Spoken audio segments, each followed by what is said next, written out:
জীববৈচিত্র্য বলতে কি বোঝায়? What is biodiversity? এটি পৃথিবীতে জীবের সংখ্যা, প্রজাতি ও জেনেটিক বৈচিত্র্যের সামগ্রিকতা নির্দেশ করে। Biodiversity refers to the variety of life on earth, including species and genetic diversity. Plant diversity বলতে কি বোঝায়? What is meant by plant diversity? এটি প্রাকৃতিক পরিবেশে বিভিন্ন প্রজাতি ও গোষ্ঠীর উদ্ভিদের বৈচিত্র্য বোঝায়। It refers to the variety of plant species and their ecosystems in nature. জীববৈচিত্র্যের স্তর কত প্রকার? What are the levels of biodiversity?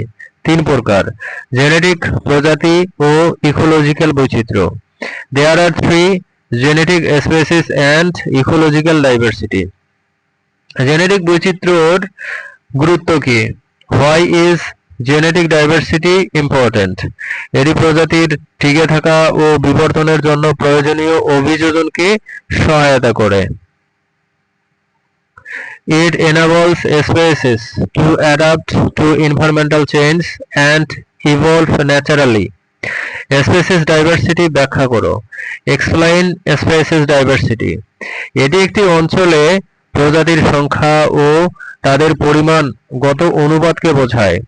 It indicates the number of species and their relative abundance in a community. Ecological বৈচিত্র্য কি? What is ecological diversity?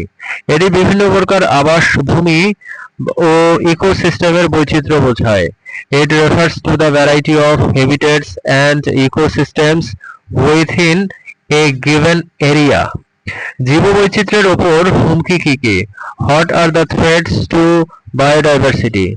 প্রধান হুমকি হচ্ছে বন উজাড়, দূষণ, জনসংখ্যা বৃদ্ধি ও প্রজাতি বিলুপ্তি। The main threats are deforestation, pollution, population growth and species extinction.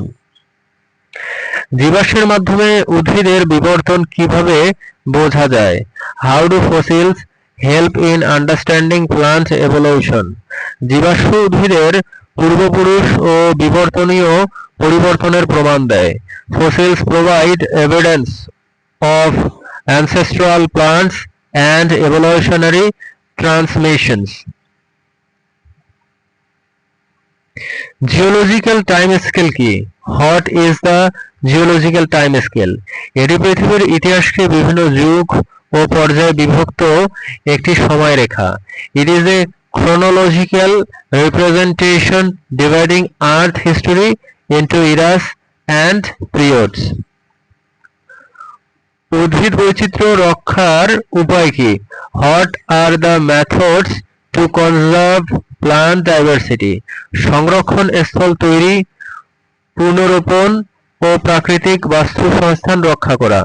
By establishing protected areas, reforestation and preserving natural ecosystems.